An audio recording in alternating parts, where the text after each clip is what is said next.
warmly welcomes all of you to the UR Ananthamurthy Memorial Lecture 2023. In 2014, when UR Ananthamurthy passed away, Professor Shiv Vishwanathan, in his tribute essay, wrote, "Often I feel angry with death and the gods. They take away the best in a way that leaves me inconsolable. I feel helpless, not just because of the pain of missing them, but because my world shrinks. My map of friendship collapses into empty outlines." Professor Shiv articulated many of our feelings.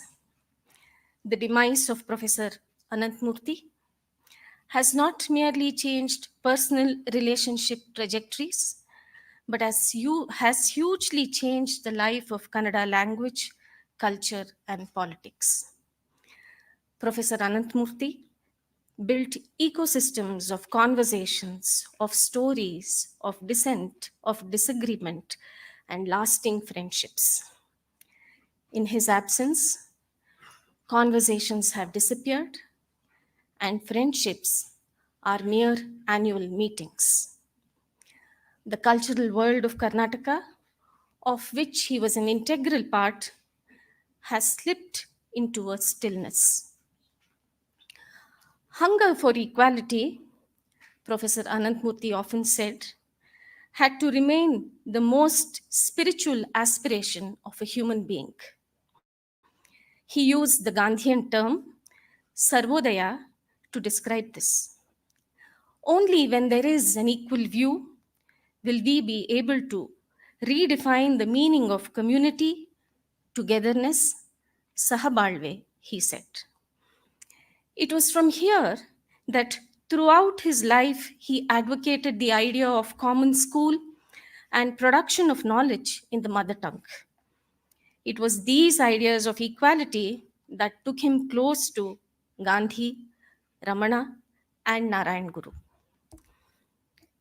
Who would be better to articulate these ideas of equality and justice than Aruna Roy?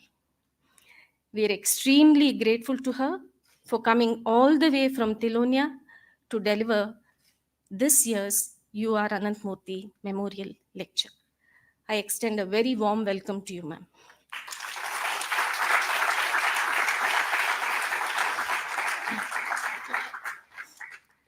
Former civil servant, social activist, and founder of the Mazdoor Kisan Shakti Sanghatan, MKSS, Aruna Roy's work and leadership led to the enactment of the Right to Information Act, RTI 2005, a landmark act that empowers citizens to demand transparency and accountability from government institutions.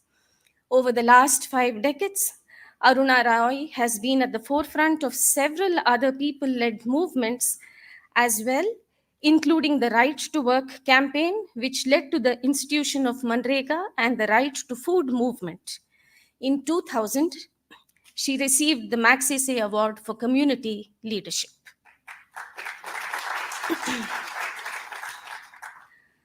I will quickly read a small passage from one of Aruna Roy's interviews, which provides an insight into her work and her thoughts. She says, "When you work with people, there are 3 kinds of work: Seva, Nirman, and Sangharsh. Seva is welfare or service, providing food to those who are starving or caring for those who are ill. Nirman is development, running schools or a women's skill program. MKS's work falls squarely in the third area of Sangharsh or struggle. It's almost always political work in the broadest definition, that of asking for constitutional rights within the framework of democratic participation. All 3 ways of working are necessary to build a healthy society. The rights-based work done by organizations such as MKSS and the Narmada Bachao Andolan need not necessarily have a big budget. It can be sustained by what we now call crowdfunding. A funded movement is limiting. Mahatma Gandhi said that when you fight your own people, you must not at any point open yourself to the criticism that the battle is funded by vested interests. Funding must come from people whose battle is represented or from supporters of the movement and campaigns. A campaign for equality is not a project. The RTI is critical, she says, because it has brought a sense of reassurance to the nation and to the 8 million users of that right that we are sovereign. The closest any campaign has come to set the discourse on public ethics is perhaps the RTI. The Manrega, by bringing in social audit, has spread the ideas of transparency and accountability across the board. These two big campaigns, she says, which she is a part of, not only fostered participation, but also translated an ethical principle into implementable policy. And that's critical because if you can't convert those principles into an implementable, practical, pragmatic, tangible reality, they only exist on paper. Aruna Roy says, young people must also understand that there is no such thing as my work and your work. There's simply work to be done. The issue should be far more important than our individual selves. We are all instruments that bring an issue alive. We all want to be recognized and acknowledged. It's a human condition. But at what cost? Understanding that one's personal good lies within the general good is important. Ideally, Professor Ananthamurti would have liked to sit in this auditorium today listening to you, ma'am. I remember his immense regard for the work that Medha Patkar and you have been doing. Thanks to you once again for coming. I welcome Aruna Roy on stage to deliver the Ananthamurthy Memorial Lecture 2023. I feel extremely honored to be with you all here today. I met Professor Ananthamurti immediately after he had been issued the ticket to Pakistan by the BJP when he had said that he didn't want to live in a country ruled by Modi. And I remember that evening I spent after a conversation like this in an institute in Bangalore, and memories of that evening have been with me forever. I'm extremely honored also to be invited to speak in the memory of a remarkable human being who was a writer, who understood politics, who understood literature, who understood the condition of people, who understood also that the division between various categories in life are thin indeed, that you don't have to dislike Ramana because you like Gandhi, you don't have to dislike Gandhi because you like Marx, or whether you like somebody else. The mistakes that we have made, painting ourselves into very many corners, into ideologies that don't allow us to look at others. Today, as I sit with you, I'm quite anxious that I don't confuse you further. Because the times are such today that whatever we do, we are caught within a warp and a weft, not of our making, but very often perpetuated by things that we have done or not done. Especially someone my age who has lived along with the independence and seen Mahatma Gandhi, heard of and seen Ambedkar at a distance, seen all the initial members of the Congress party who gave us independence, been in New Delhi, the inferno of today, but at that time, a reasonably good city. And I feel that People of my generation will have many more questions to answer, perhaps, than younger people. But we've done our best. Perhaps we didn't understand many things. Perhaps we understand them better today. But I think we did try and do our very best. I've been reading Hindutva and Hind Swaraj just a month ago. I began reading it again. And it has really made me feel that the best way to remember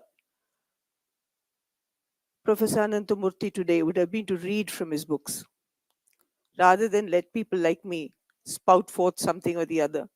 It would have been best to remember him in his own words, with his own feelings and his own ideas.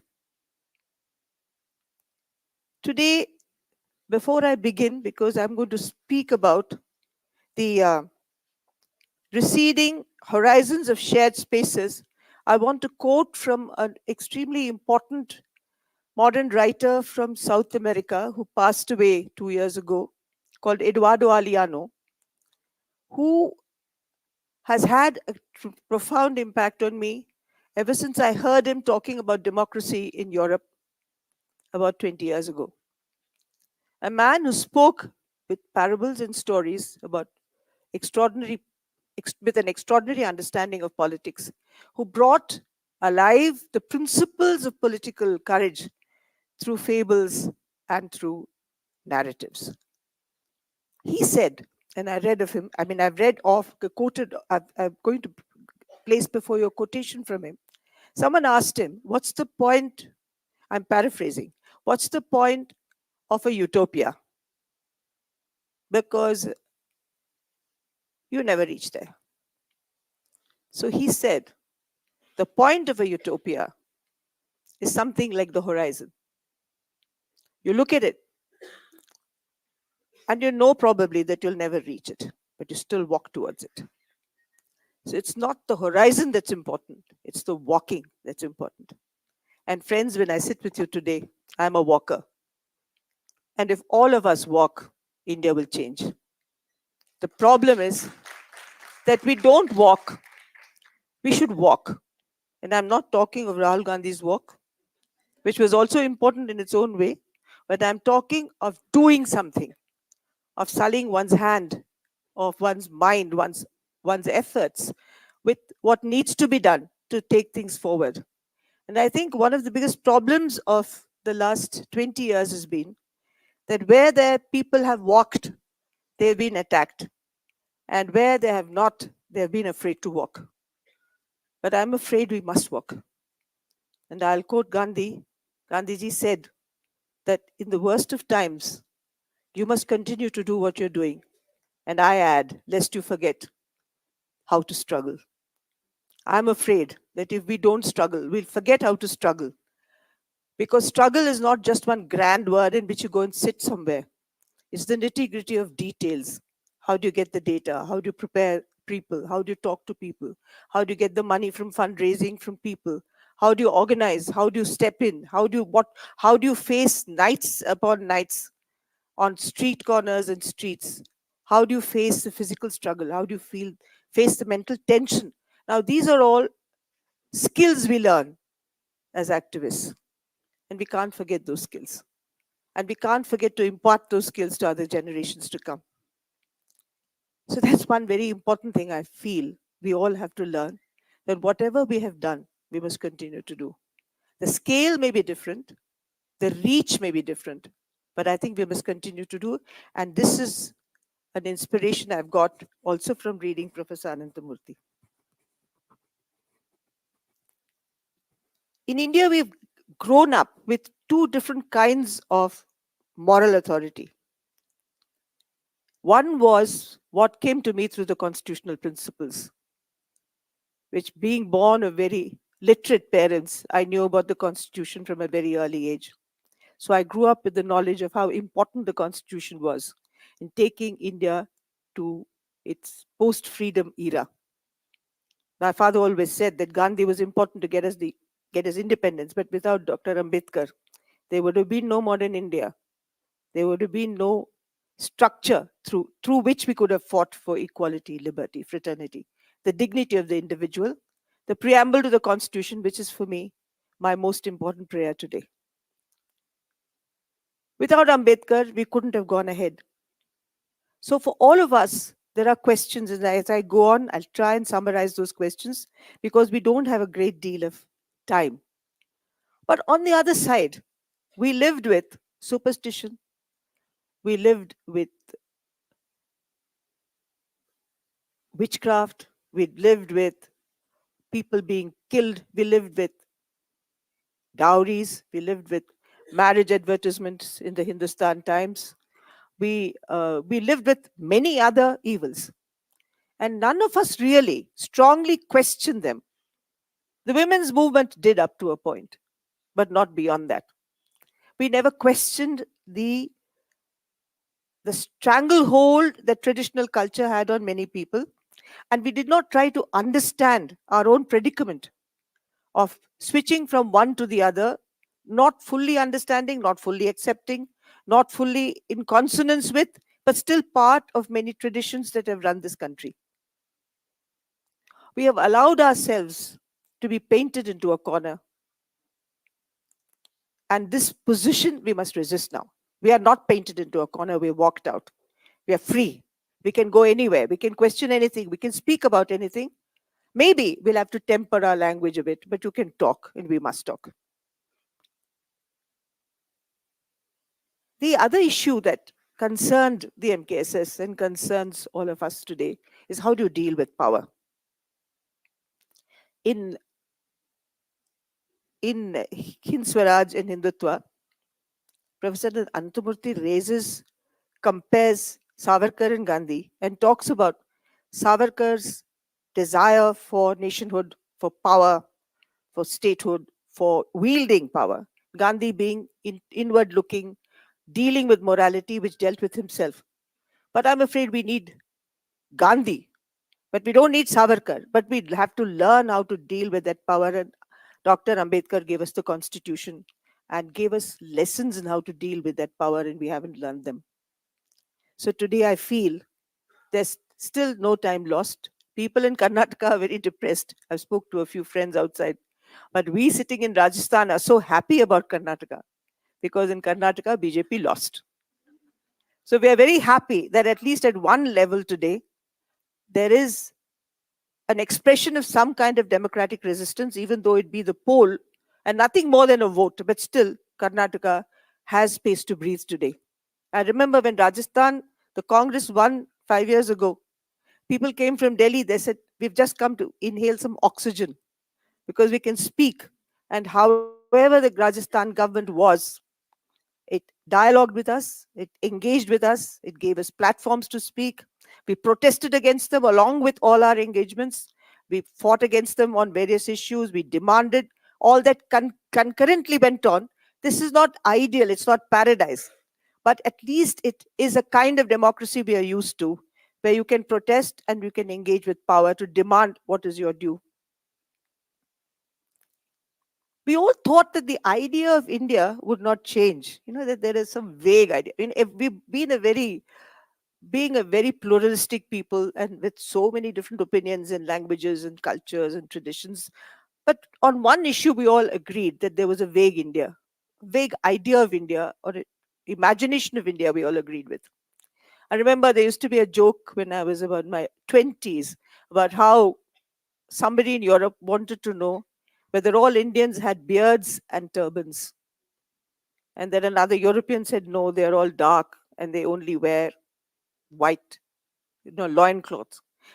Indians cannot be described. Indians were beyond description in that sense. Our clothing, our food, our attire, our beliefs, our faiths were pluralistic. This was given. We never questioned that would be taken away. What came as a shock, I think has come as a shock and continues to frighten some of us, is the fact that it has happened. After Gujarat, and I was there in Gujarat, Tista had set up an inquiry committee into the Gujarat genocide. And I was there, and we had many justices who were members of that. And in that committee's report was presented to government. And when I came away from Gujarat with I was never so sick in my mind as I was after Gujarat. as I was then. It was terrible those days. And I thought, it's possible in Gujarat, but it can't happen in India. You know, we're just too plural. We have just too many different contexts. We have very different people. We have too many ideas. We belong to too many different traditions. It can't happen in India.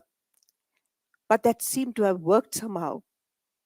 And that mix is something that is confusing us, frightening us, and making us come together to sit today to talk about what we could do to go ahead to bring back, however confused and however mixed up the Indian was, to bring back that Indian who accepted plurality, difference, dissent, and gave space to the argumentative Indian in the train, in the bus, in the chai dukan, who could tell you off, who could tell you that he didn't like or liked, and there was no fear. What has happened is there's this monocultural nationalism is completely antithetic to all of us. We have built, unfortunately, a majoritarian democracy. And many of us have been helpless, but I have questions to ask of myself. And I'm sure you all have questions to ask of yourself, that where did we go wrong that we allowed this majoritarian democracy to flourish? And we didn't come strongly enough into that framework to resist, to desist, to confront, and to change it. We looked for a social democracy, but the social democracy hasn't happened. And the only part of India that raised issues of social democracy vociferously were the few governments where there was a left party. And be that as it may, it has also questions to answer. But all the activists, they also have questions to answer. But the activists all over this country, in small and big groups, got together to question the state about the issue of social democracy. Those of us who know Ambedkar don't need the quotation, but we all know what he said about social democracy. And I wonder if I should read it now. Do you think I should read that quotation or let it be? Okay, then I'll read that quotation. But while I'm reading it, I want to say that we have fought majoritarian positions on very many issues. We fought against issues of economics, issues of social justice. We've done so many things. But somehow we have now been relegated into Andolan GVs, urban Nakshals. And I think we should wear that badge and say, yes, we are urban Nakshals. So what? We are not Andolan GVs, certainly. We don't live on the Andolans. But certainly, let me see any one of them sit on a 1-year strike like the farmers did on the outskirts of Delhi to fight for their rights. No matter that the Sikhs were well provided for, they had excellent kitchens, they had libraries, they had everything. But let me see if anyone can last that out. So what do they mean by Andolan GVs? And have we, as a group of people, protested against these definitions? That's another thing we have to find out. Anyway, let me just read out Ambedkar. Not all of him, but some of him I'll read out because it's a long quotation. He says we should not be content with mere political democracy. And I think we were all, up to some point, content with political democracy. He said we must make our political democracy a social democracy. Political democracy cannot last unless there lies at the base of it social democracy. And I think very soon we may descend into being no democracy at all. And how many of us have resisted, spoken out, or written or talked consistently about it? So to recognize liberty, equality, and fraternity as the principles of life, that they form a union of trinity, in the sense that divorce one from the other is to defeat the very purpose of democracy. Liberty cannot be divorced from equality. Equality cannot be divorced from liberty, nor can liberty and equality be divorced from fraternity. Equality without liberty would kill individual initiative. And he goes on. He says, on the social plane, we have in India a society based on the principle of graded inequality, which means elevation for some and degradation for others. On the economic plane, we have a society in which there are some who have immense wealth as many who live, as against many who live in abject poverty. None of us have raised our voices, or not enough. I'm not talking about people sitting here, but those outside who have no thought about it. We have not raised it strong enough and loud enough so that those activists who raise these issues for Dalits, for tribals, for Adivasis are now in jail. What did they demand? I'm sorry to use Hindi, but it's roti, kapda, and makan. Simple things that, in spite of so many years of independence, we hadn't got. So we managed to get a mandate and a legitimacy from the Constitution and Ambedkar for many years. We also used civil disobedience and satyagraha as the mode, and we had no qualms about it. We sat civil disobedience, we opposed existing laws, we sat in dharna, we sat for days on end, we practiced non-violence, and we had no problems at all about sitting on street corners, in streets, on wherever. And Medha, of course, went and even submerged herself in the Narmada and stood chest high in water for a long time. We have to see how the living reality of people approximates to this concept. And I just want to go back to my experience in the MKSS and tell you a few things. In the MKSS, we live in a mud and stone hut in a village. Some people have told me that it's very romantic and it's just a whim of living in a mud hut, because I'll never ever be anyone else who lives like me in a mud hut. Of course, it's true. My mind is not like that person's mind. But nevertheless, those 18 to 20 years spent in that mud hut produced a kind of understanding of politics which produced the essential seeds of the Right to Information campaign. And power to the Manrega. There were lots of people who joined the Manrega campaign. But power to the Manrega, understanding the exact nature of the privation and problems of ordinary people, the extraordinary imaginations, their extreme skills, their capacity to endure and struggle, which made all these three struggles successful: the right to information, Manrega, and the right to food. There was a person called Mohanji, who was a Dalit, illiterate, but one of the biggest repositories of Kabir songs. He knew 500 Kabir songs, but he was not literate. Mohanji contributed not only to the struggle by persistently being there and carrying the message to not only to people who were in active struggle, but to all the bhajan mandalis which he attended. Wherever he went, the discourse was turned around to talk about poverty, to talk about Narega, to talk about issues of food security, of the right to information. In fact, it was he who said for the first time in those words that if those papers don't come out, we will be labeled liars forever. Those papers must come out. That was his statement. He composed a song, and those days we didn't have your WhatsApp, we didn't have your social media. Thank God for it anyway, but we didn't have it. So how do you spread news quickly and far and wide? So Monji made a song, and he was a songwriter. He was a lyricist as well. So he wrote this lyric in which he said in Hindi, "पहले वाले चोर भाया बंदूकों से मारता था, अबे वाला चोर तो कलमाओं मारे रे राज चोरों का."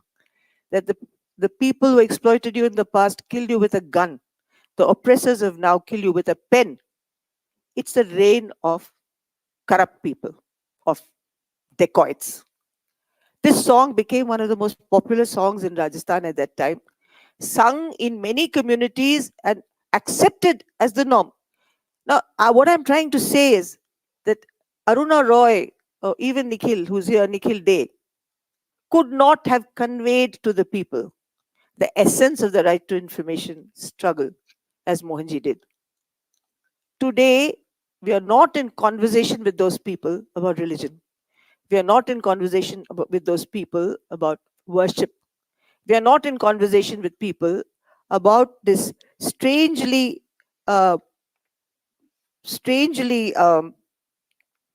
monocultural centralization and consumerism that we are talking about now today. We're not asking them, do you think it's right? We have not talked to them. We have not spent time with them. We only take out yatras. And yatras don't touch human beings. They just whiz past you. You go on a motorcycle, you go in a car. Even if you walk, you don't spend time in that village to sit down and say, but why do you think like this?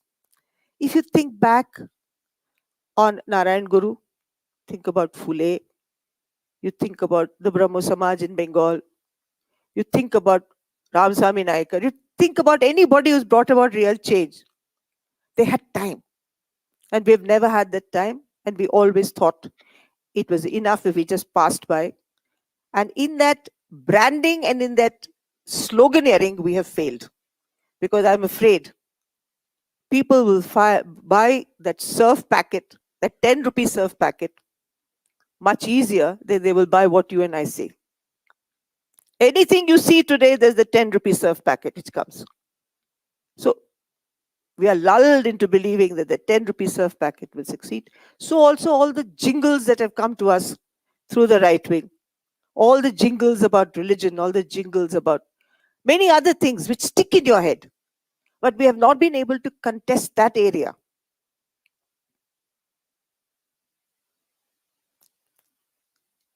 But people like Mohanji and many others still continue to challenge this capitalist society in many ways, but we don't see them. We don't feel that they exist. And one of the biggest mistakes in India is that we don't mobilize them into a unit of people who will contest politically what's happening today.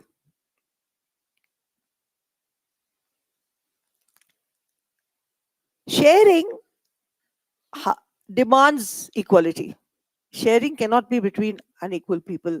There is charity. Sharing means that you give with a wholeheartedness and a feeling that it is something that belongs not only to you but to a collective of human beings. It needs equality. And I'm afraid equality is really in short supply in this country today. It's a coin that we can't see very easily, and we can't see it happening everywhere. The majoritarian concept has certainly taken possession of all of us to the extent to which we think that it has completely won the argument today. Even if you see the interpretation of the Rajasthan results today, Rajasthan, the BJP won by 1.75% of the votes. There are 4 interpretations of the Rajasthan elections. One from the village itself, where the polling booth will tell you why a particular individual got more votes. Then you come a little further down below, up, and then or down below or up, and then you have this little unit called the block that will tell you what happened there. Then you'll have an interpretation from the district and people who sit and do nothing but talk about it. And you'll have another opinion at the state level and a 5th opinion at the central level, and many interpretations in terms of politics. If you see the nature of voting, the voting is not only because of religious biases, but it's also because of caste. And a feudal system we have inherited and continue to nurture without real questioning. We don't really question caste and feudalism through logic, rationality, and discussion in most of India. So they would say to me, no, you see that part of Rajasthan, Eastern Rajasthan was, they voted according to dharma, religion. But Western Rajasthan voted according to religion. But Eastern Rajasthan didn't. We don't care about religion. We voted by caste. Now, for you and me, it would make no difference whether it's a caste vote or a religious vote. But politically, it means a great deal of difference. So I think what we need to do also is to look at the details which we haven't seen. And always we get into strange feelings of depression without understanding that the Indian polity is as complex and as culturally different as all the other cultural things that we take for granted. So voting patterns are also decided. I don't know enough about Karnataka, but I definitely know that there is a problem with two major groups, the Lingayats and the others. And therefore, your vote pattern may not necessarily only be decided by what the BJP and the Congress says, but by other considerations which are particular to your state. So how do we fight when a Dalit who benefits from the Constitution and a Dalit who has benefited from the Constitution in some ways is not educated about the Constitution either by his own community, his own political group, or by people like us, and is not willing to commit today when we say the Constitution is going to be changed, and therefore you must fight this battle and you can't vote a party which is framing a different Constitution. What would we say about us? What would we say about them? In this entire debate about constitutional validity and this dream of India, idea of India, repeatedly you would have seen on the YouTube so many of us saying that the idea of India is the Constitution and the preamble is our prayer.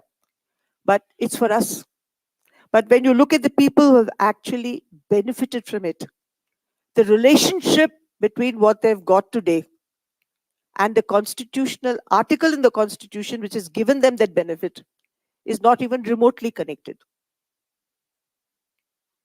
How do you connect that particular aspect of the benefit that that Dalit or that woman or that marginal group or the OBC has got to what has been said in the Constitution is a big challenge which we didn't take. In the last 10 years, maybe even 15 years, it has become an obsession with social activists. It's become now an obsession with state governments because we have the government of Kerala taking out marches on the Constitution. I don't know what they've called it. Some of you may know. And the government of Karnataka is now also planning to take out yatras on the Constitution into the villages of Karnataka. The government of Rajasthan built what they call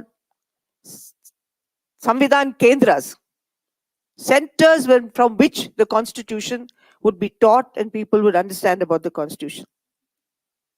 Many of us felt that their attack on the Constitution is to actually totally destroy the concept of secular India. But people who benefited from this Constitution would have had another stake in that Constitution. And we don't have the same stake. When we want anything, we fight for struggles for everything that the Right to Information campaign taught us was. Not everyone comes for the same purpose, but they understand the importance of that particular legal entitlement in many interpretations of what they will all benefit from. We have not been able to perform that task well enough. Whereas the right wing goes to every place and doesn't talk about Ram in my village in Rajasthan, would talk about a Kul Devata there. Asa Mata, you have not made a temple to Asa Mata. They have not made a temple to Asa Mata. We'll make a temple to Asa Mata. There is no Ram mentioned there. They'll go to some other place and talk about some other deity. We have not developed a technique and a technology and an understanding of what makes people the way they are. In terms of faith, we simply don't understand today. We have to also understand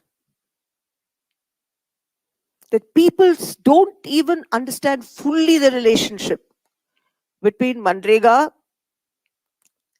and a government at the center which is nailing Manrega.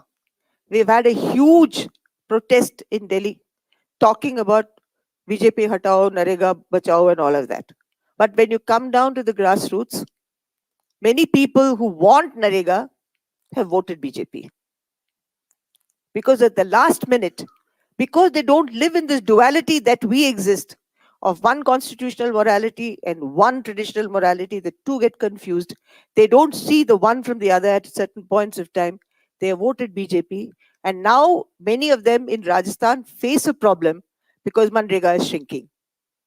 The Congress is gone, the Manrega is shrinking, and they still don't know, and they don't know how to address the problem today.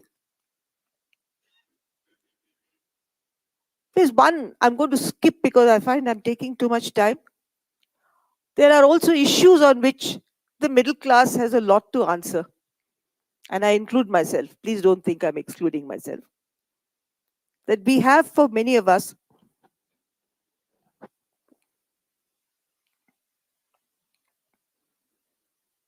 we have a politics of convenience and comfort. And that politics of convenience and comfort has pushed us into not taking our own logic to the ultimate end. There is a logic to even what we do, what we want, but we don't take it to its logical end because we are compromised heavily because of our dependence on technology, our dependence on so many other benefits we get from the state. We are compromised. And today, this language of convenience and comfort, the want of convenience and comfort is taken over. I'll just mention uh, one issue on which MKSS had a lot of worries and trouble, which it shared with the working class people, which was the Aadhaar card. And the Aadhaar card is supposed to have been magic for everybody. The ATM card is a magic for everybody. But many people have been swindled by the ATM card at local levels, I know. The Aadhaar card has been a problem because if your Aadhaar card goes, you're out of that list and you're dead so far as all benefits are concerned. This government in Delhi is using more and more technology for surveillance. I'm sure I'm surveyed, so I'm under surveillance, but I don't know how many others may be in this group. So we all know that it is using it for surveillance and not really for benefit. We know from our figures that we read in the Oxfam report, we know that from figures we read elsewhere. Even the IMF or the World Bank produce some figures which shows our economy is not good anymore, that it has really fallen. But our people are buying the myth that we are extremely well off, that everything is wonderful, and all these cards that flash before their eyes give them some kind of magic. But I know that when we had this dharna in Delhi, and people came asking for pension, poor people. You won't believe me, the government of India gives 200 rupees a month old age pension today for the unorganized sector, for a targeted group. What is 200 rupees? It's a shame. So we went on dharna at the end of the UPA government. And there was this man who came from Bihar with a pack of cards, and he thought, if I take all these cards to Delhi, my pension will be done in a minute. Frail old man who used to peddle a cycle rickshaw. He came with those cards to say, here are my cards. And he went to the Ministry of Justice in Delhi, Social Justice, produced his cards and said to the minister, I brought all my cards. Can you give me my pension? And that woman, who was a tough politician, had wet eyes. She took out her wallet and gave him all the money she had there. But she said, I can't do anything for you. So unless we get social justice, unless we have social development, unless we have welfare schemes, unless we have all these, the people we want to fight to get India into a better place are not going to be able to. So I think we have to see the battles we have of these fading horizons, not merely in terms of our articulation, our freedom of expression, but the freedom of expression of that common person who can't get daily bread, can't get the rations. We have to evolve a polity which will bring it all together and link it together. And all the old philosophies, political philosophies that did, will have to be revived. A new language and idiom will have to be given. And I'm sure we can change India rather quickly, much more quickly than we all think we can. Democratic engagement with power has to be unpacked. Who is my MLA? How many of us go and tell our MLAs off? Have you ever met that MLA? How many of us have met our MLAs? Have you gone to that man's house or that woman's house and told her or him, you represent me in the assembly, this is my problem. What have you done about it? It's a democratic system. We believe that people will be elected to power. We believe that an assembly will sit and decide on policy and legislation. How many people, how many of us have done it? Has anyone here gone to the MLA? You have? Good. We have to go and use these systems. We have to go to the MP and sit outside the MP's house and want to know what were, if it's a BJP MP, what was happening in the Lok Sabha that you threw out 143 people that day. How can you pass 3 laws in my name when I don't agree that you should pass a new set of criminal laws without public debate? How could you do it? We haven't asked. So whatever powers we have, we are not using it. And the system that sits there is a system that's going to beat us and kill us in the end. And we have the power of sovereignty in that vote that we cast. I think we also have taken a lopsided view of public action. So public action also has to change the way it behaves and the way it accosts power. Very quickly, because I've taken quite a lot of time, I'm going to tell you briefly about how Rajasthan has taken cognizance of the possibilities of using our vote and our mandate to get things done. We had the old experience of getting these rights-based laws passed in Delhi. In 2005, we got the Right to Information Law passed. We got the MGNREGA passed. Lots of campaigns in India fought, got together and fought for that collective space to engage with power, to make power do what it promised us. So speak truth to power, if you like. Make truth accountable, power accountable, if you like. We have to do it. We've got to spend time. So if that had not happened, there would have been no right to information law. Our campaigns were excellent. People participated in it. But we had to draw everyone into that discussion and debate. And we had to accost power. We had to confront power. Even today, you will tell me it's difficult. But it has to be done. We have to take them where they are most vulnerable. We have to break them up into individuals. We can't face the Lok Sabha. We face our MPs. We face people whom we can, our MLAs. So the MKSS has had this relationship, and the Suchna Rozgar Abhiyan, which is part of our larger campaign in Rajasthan, has engaged with power, because if we sat wailing that we were not given the chance, that Nikhil and I or the MKSS was not given the chance to do our work, we would have never got on. Please don't believe anyone who says that we are not targeted, because there's been sufficient propaganda against us, calling us all the various choice epithets I told you about in the beginning. Publications against us have been published and handed over to people saying that they are enemies of the state. Watch out. Do I get into a niche where I fight that? Or do I fight them on issues in which there is law on my side, justice on my side, and people who have nothing gain from that fight? It's a choice I make. And in the struggles of SR Abhiyan, we've got some remarkable things done in the last 5 years in Rajasthan, and I'll just quickly go through it. We did a gig workers law, the first in the world, definitely the first in India.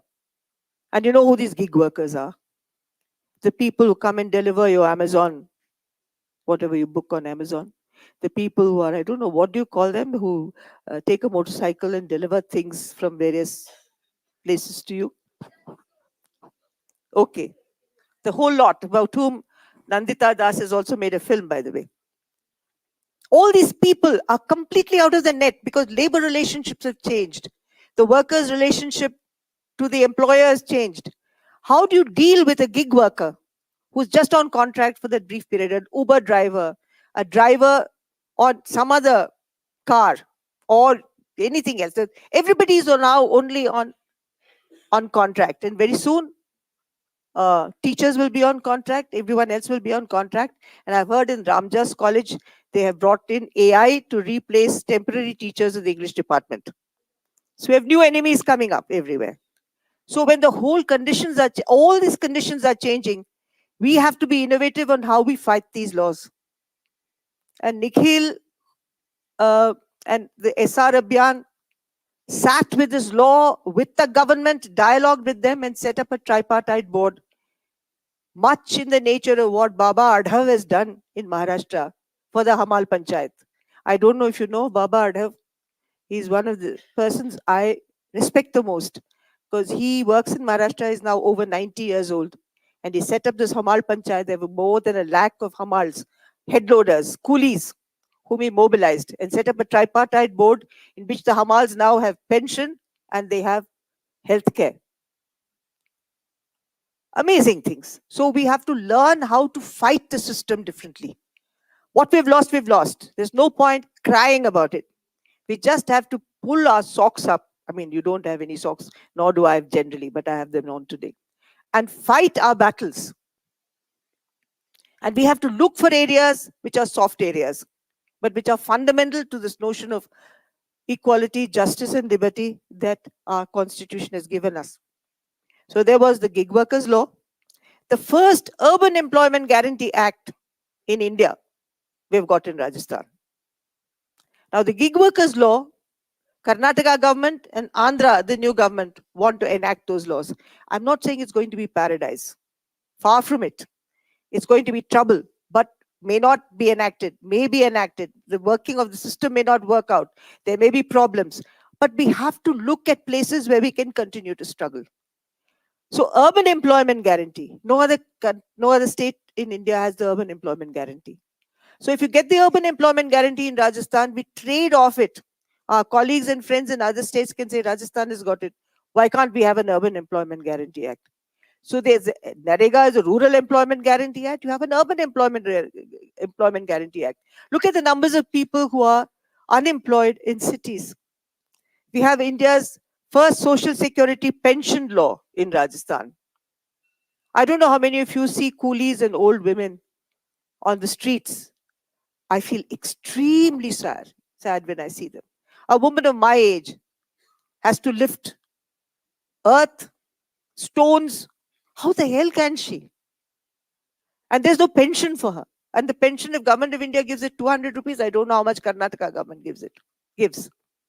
So the first social security pension law has been passed with an inbuilt escalation for inflation every year. So there are 1,000 rupees a month plus roughly about, I don't know, 150 rupees or so every year, which goes up. They also passed India's first right to health law. All this we were doing when Modi was reigning in Delhi.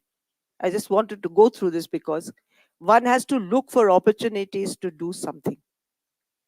And we have to walk. As I said, we have to walk. We can't say, oh, that door is closed, this door is closed, I'm going to sit back and have a gala time, or I'm going to cry. Neither of them is possible. You can neither cry nor laugh. You're just in pain. So the best thing to do is to take opportunities as they come. We also have worked on budgetary provisions and rights for Dalits and Adivasis. It seems just 5 things, but it's taken the juice out of our campaigns. You have to collect data, you have to struggle. We've sat on dharnas. While we've been negotiating with government, we've also sat in dharna in Jaipur, month after month to see that. But we failed to get the most important act through, which was the accountability law. Because what has happened with the right to information law, you all know. Despite the fact that 80 lakh Indians use it every year, we have lost more than 100 odd activists. They've been killed. And we also know, all of us maybe, that information comes out, but there's no action on that information. Whom do you hold responsible? You know that people are guilty. You know that things are going wrong, but there is no action about that. So we wanted an accountability law. I'm afraid we failed to get that accountability law.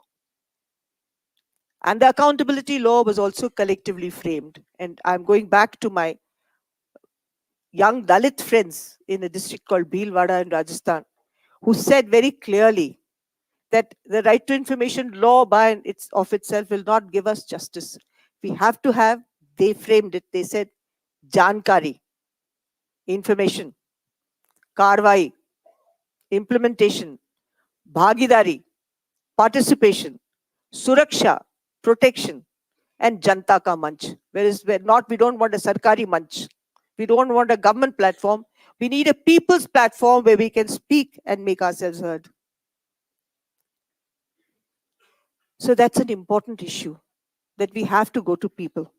I'll very quickly go through some other issues which I think are important. And one I'm going to speak about, since I am speaking in memory of Professor Ananthamurti, about language. Our language, and I'm not talking about just Tamil, Kannada, Malayalam, Hindi, Rajasthani. I'm talking about the unpacking of concepts. You just sit down and you say, oh, you know, Dr. Ambedkar said this. They don't know who Dr. Ambedkar is. They know the name, but they have nothing else, no clue. You say Constituent Assembly, they don't know anything about the Constituent Assembly. You say, I mean, it goes on and on and on and on. Every single concept has to be unpacked. Our whole country has gone through a literacy program, but it has not been educated. Schools have brought in huge numbers of people with degrees, but they don't have the educational content to really work this democracy, and that's why today they are being manipulated. So how are we going to set about simple tasks of just making these concepts clear? You know, I went once long ago to Denmark, and they had something called folk schools. They set up these folk schools immediately after they got democracy to educate their people about how to work this democracy. I think we failed to educate people about how to work this democracy for them, for themselves.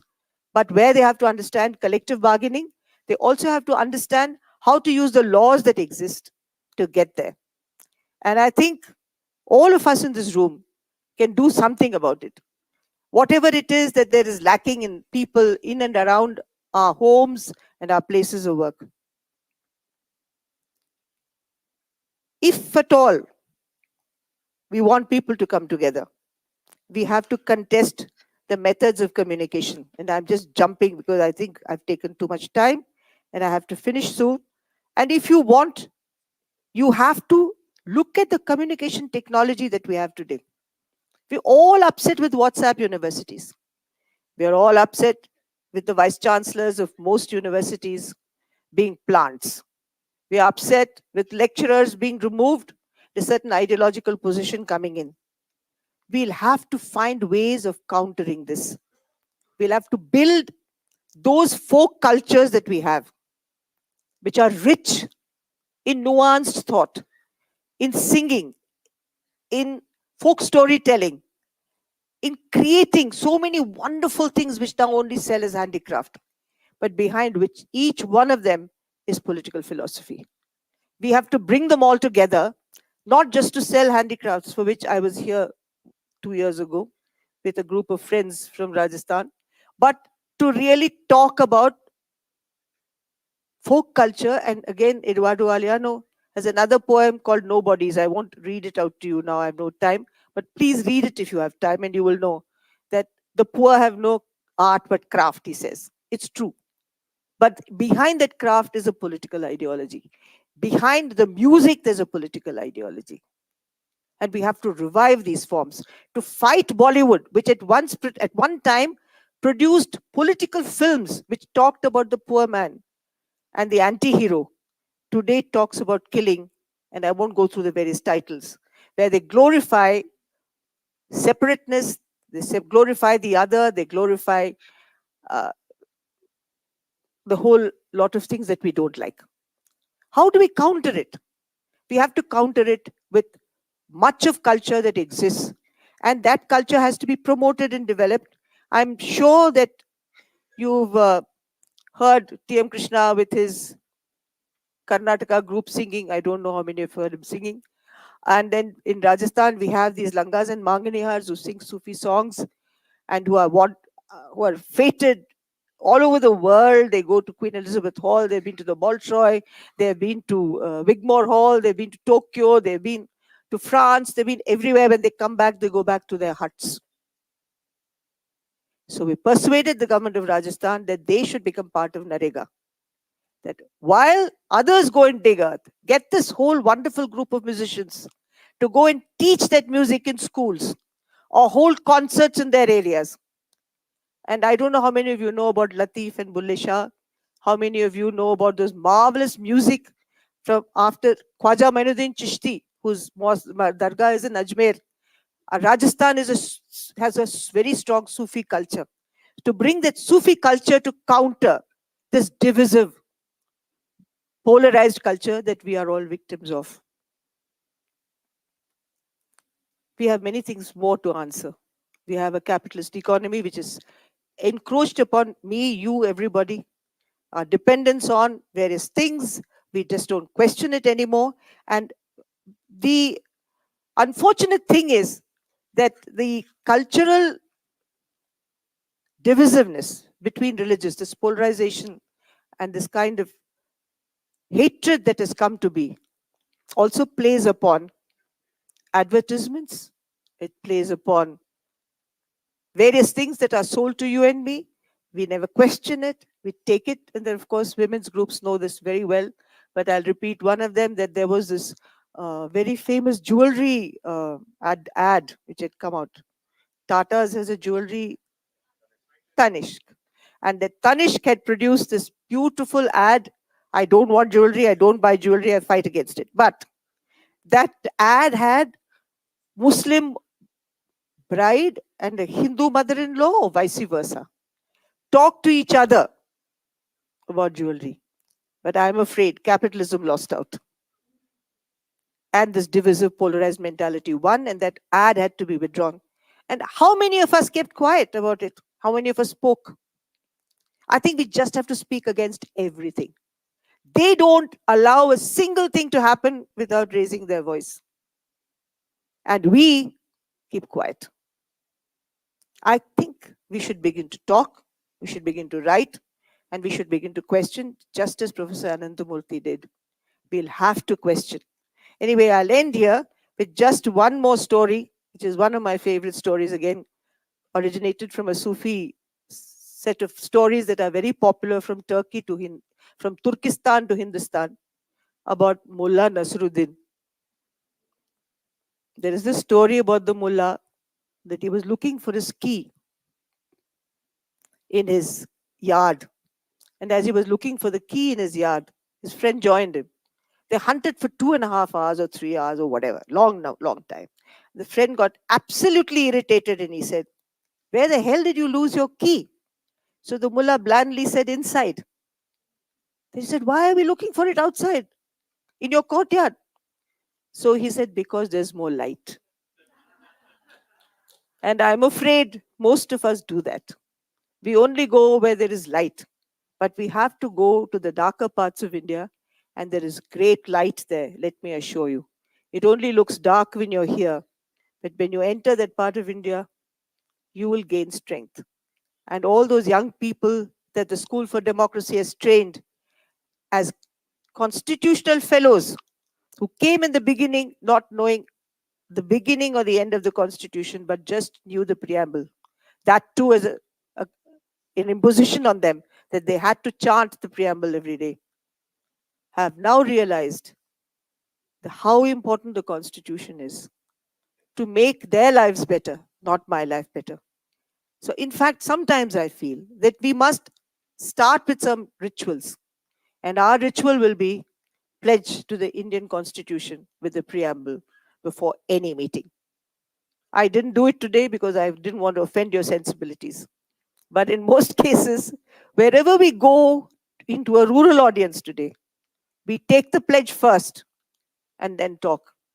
And I remember my mother saying that these shlokas or the chants or the prayers are useless when you're young, but when you grow older, you remember them. And then they make sense.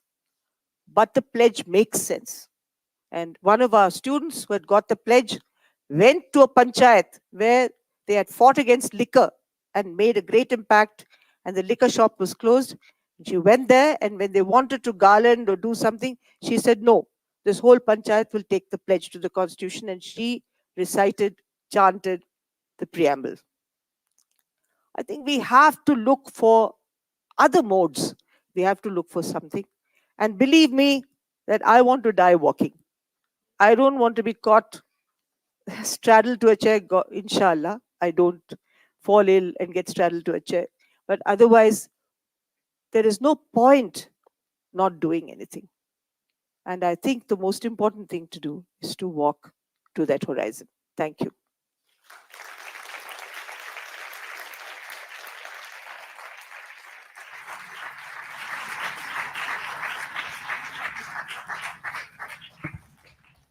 We have about 10 minutes for questions.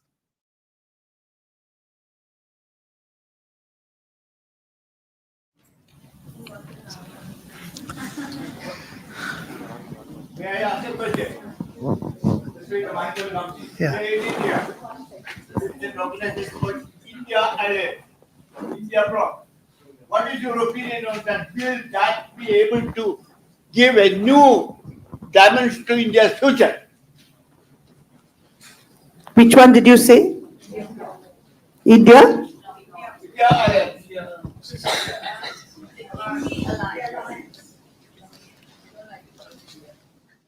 You know, the thing is, I'm not an astrologer. I'm as good or as bad as you are. But I think there is definitely a need to try. I would much rather they tried and failed than they didn't try at all. Given all the variables and all the possibilities of failure, I would still say they should try. They should try. Let's also cast our memories back. You and I belong to a generation that saw the emergency. How many of us thought that the emergency would end when it was on? Did we even ever think? And Indira Gandhi was a very strong woman. Did we even ever think that the emergency would be set aside? But it was. Who knows? One must hope. One must hope that better sense will prevail. One must hope that they will do better things. But we must, as I said, walk on. And they have to walk on. Hello. Thanks for a very encouraging talk.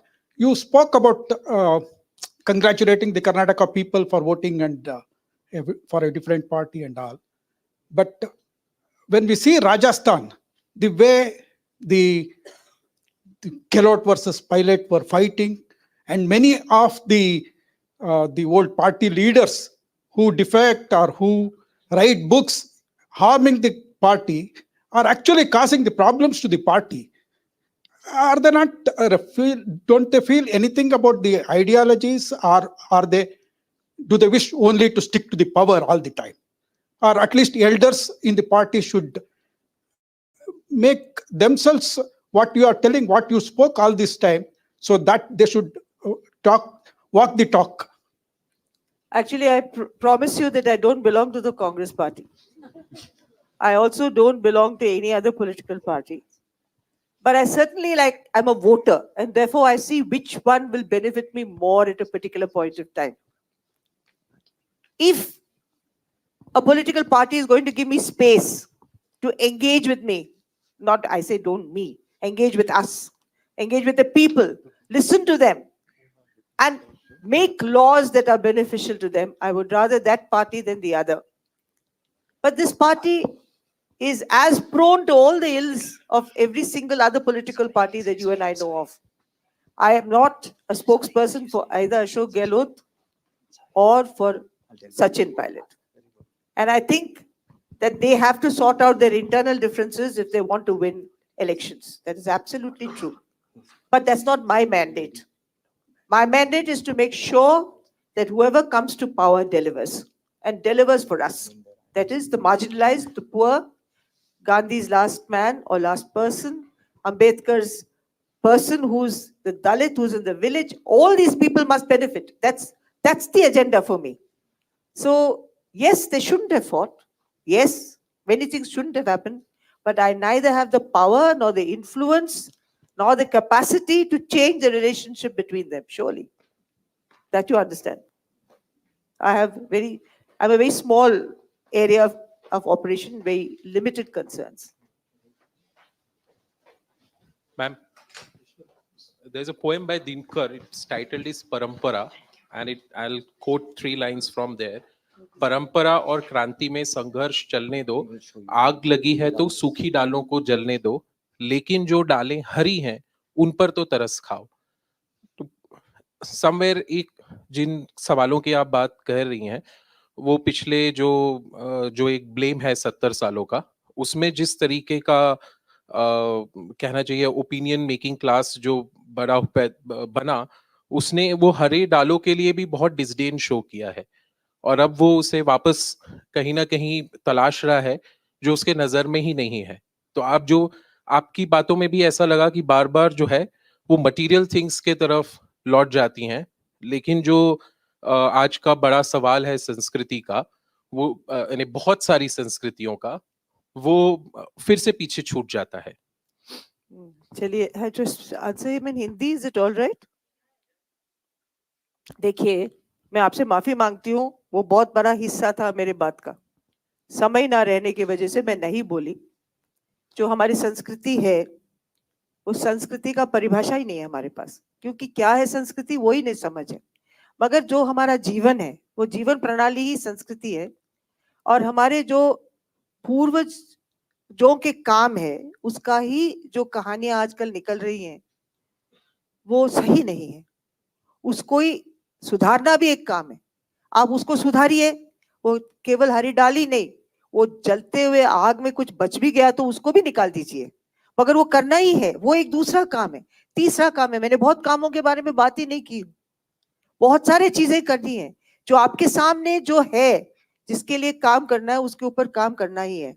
I am sorry I didn't have the time to speak about cultural narratives and the way the narratives have changed so dramatically today that they're seen as facts. I just could only mention WhatsApp University. But WhatsApp University has made mockery of real history and brought in a kind of narrative that is shallow, but which takes the imagination of people. But there's one thing that I would like to say, and I'm very glad you asked me this question, because the population of India, correct me if I'm wrong, there must be some statistician in this audience who can correct me. About 45% of India is under 21, under 25, under 25, under 27. And these young people do not have, most of them, political history. Your engineers don't, your doctors don't, your commerce graduates do not, your IIT graduates do not, your doctors certainly do not. Many people who are very highly proficient in science do not. Political history has been thrown into the boondocks. So that's why I argued that we must have constitutional education and political education, because it's only then that you will see in perspective what's happening today. Of course, it's true what you say. Yeah, I just have two questions. Number one, I'm from Delhi. So, my class, educated people like myself, all voted for Kejriwal on the basis of accountability, anti-corruption, and so on. So are you saying that and we all think that it's lack of cooperation between the center and the state. Do you think Kejriwal and his Aam Aadmi Party has lost track of what he was elected for? Number one. And number two, don't you think technology has lifted or has created a rising tide which is lifting all boats, including the poor? What is your opinion about it? Reason what? Is it not lifting all the boats, including those of the poor? A rising tide. You don't seem to have much faith in technology, you're saying. So I just want your opinion. Technology is a good servant, but a very bad master. If you think it's master, forget it. Because technology is neutral, it has no color. It takes the shape of a vessel it's poured into and takes the power from the man or woman who's using it. So technology by itself doesn't really matter, except now with these new kinds of technology like AI and others that are coming. You and I are on our way out. But for young children, they'll be redundant. That's why I mentioned that in Ramjas College, the English department, all those people who were temporarily posted in the English department have lost their jobs after 7 or 8 years in the jobs, because they're now using AI or whatever it's called, the other variety of things that they do. So I want to ask you whether All this is there to promote mankind, or is humankind, or is humankind to be subjugated to a life of misery because of technology? I mean, there are many issues. I won't raise them. It's a complex issue. But about Kejriwal, I have nothing much to say because I don't live in Delhi and I have no idea about how the government runs in detail. So I can't say, but I certainly know that he has not done one very important thing which Rajasthan government has done, which I failed to mention, which is Section 4 of the RTI Act has been digitally put on board. 135 departments, complete information is in Jan Suchna portal in Rajasthan. You just have to click the mouse and you can see any information in real time. And Kejriwal has not done it, though he was the RTI chap. And Gehlot had nothing to do with the RTI. But still, we got that done. And Arvind has not really majorly championed the right to information in his tenure as chief minister. In Gujarat, 5 people jumped off a bridge. And I was Who's not allowed. speaking? Me. Ah. 5 people jumped off, 5 families jumped off that bridge. 5 consecutive Sundays, 5 families jumped off a bridge. So I know the dark areas that you're talking about when it comes to Gujarat. And I also know that what I'm just curious to know is, should we now only think in terms of maybe choosing a lesser evil? Should we only choose? Lesser evil, since we can't find a utopia. I don't think, I think you have to break up everything. If you see it as one huge mass, then you can never, ever begin to understand, or if I do have to dismantle it. And that's the only way you can repair a car. When you see that only as a car all the time, you've got to open the bonnet, look into the bonnet, see what's wrong, and you repair that. So also with the body politic. You cannot get frightened because of some monolith there. You have to see the advantages of various governments which are opposing this kind of monolithical centralized governance. You have to look at various kinds of engagement. You have to look at many aspects that need to be done. And my generation is guilty because in many ways it didn't look at reality. It assumed many things which were not there. So one has to look at where our lapses have been. And I want to make a difference between literacy and education. We're all literate, but all of us need to be always more educated than we are. We're literate, yes. The education means what? Understanding, knowledge, so many things, and we're not fully, none of us is fully educated. And we have to seek out areas in which we need to be educated to fully strengthen our struggles against these things. And of course, one more issue which I wanted to talk about, which hasn't been raised, and therefore I've kept quiet, is about we have not understood faith and religion and what role it plays in people's lives. I work with very poor people, and 99.9% of them are religious and they have faith, but they don't want to kill anybody. What is it that makes them different from those people who have faith, but who want to destroy, who use hatred as a springboard for destruction? I haven't come to any great conclusion myself because I haven't found the time to sit and study the various nuances of what religion does. And since Mahatma Gandhi, who understood religion, we've not had a public discourse on religious secularism. And he was targeted because of that. So today we have to understand how religion and secularism coexist. What is the meaning of secularism? We are called secular, these are these fancy names that they've coined. Have we got a similar name for those people who are completely bogus for talking about all this? Are they religious people? What is the meaning of religion? I think a whole new discourse has to take place, and we all have to join that discourse, disagree, agree, dissent, whatever, to understand what makes this country work.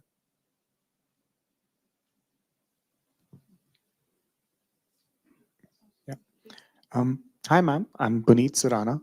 Part of the 45% youngsters in the country. So because this is the final question, I'll take the liberty to ask a silly question. Please. And then a request to complete this talk with a pledge to the Constitution, if we can. I would love to witness that. Thank you. Yeah. you mentioned about the walk. And though I'm literate, having a master's degree, I'm completely uneducated about the Constitution. How do we start the walk, and what is the compass that we youngsters could use, knowing that we're on the path?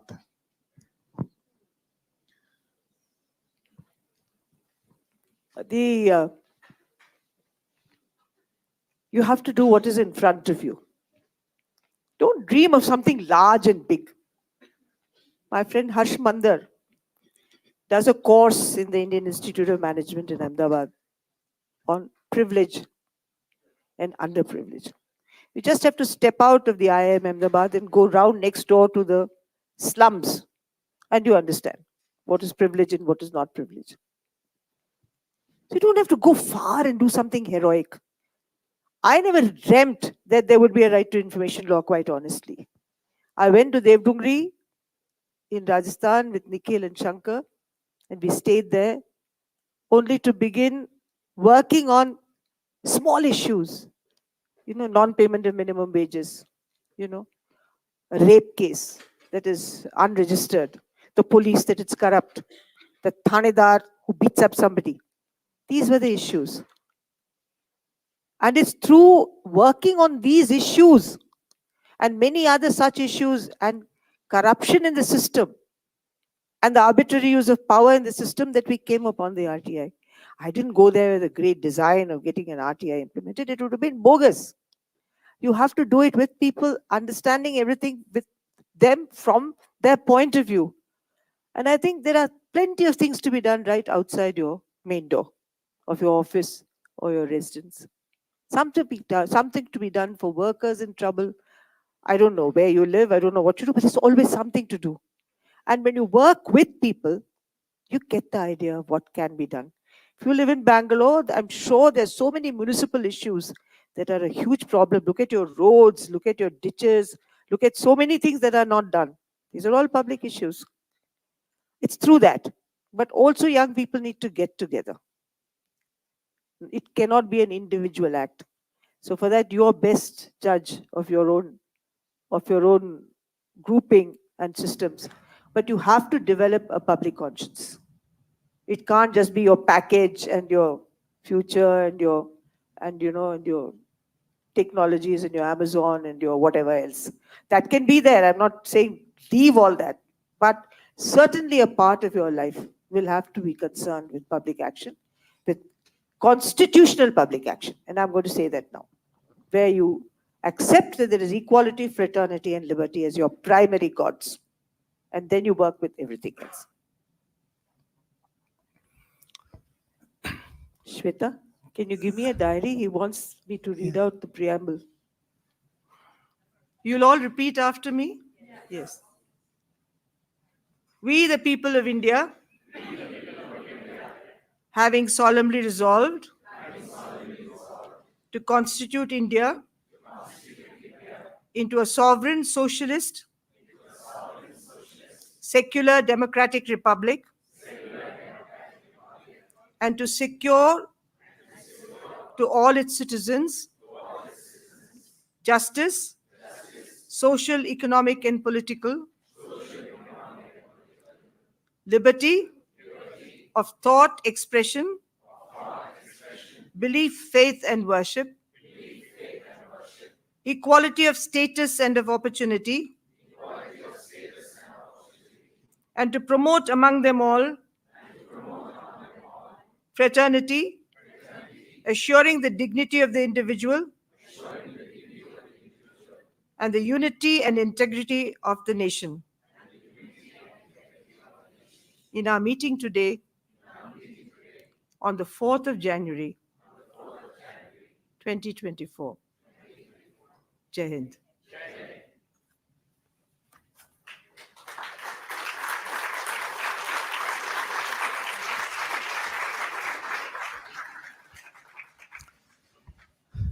I would like to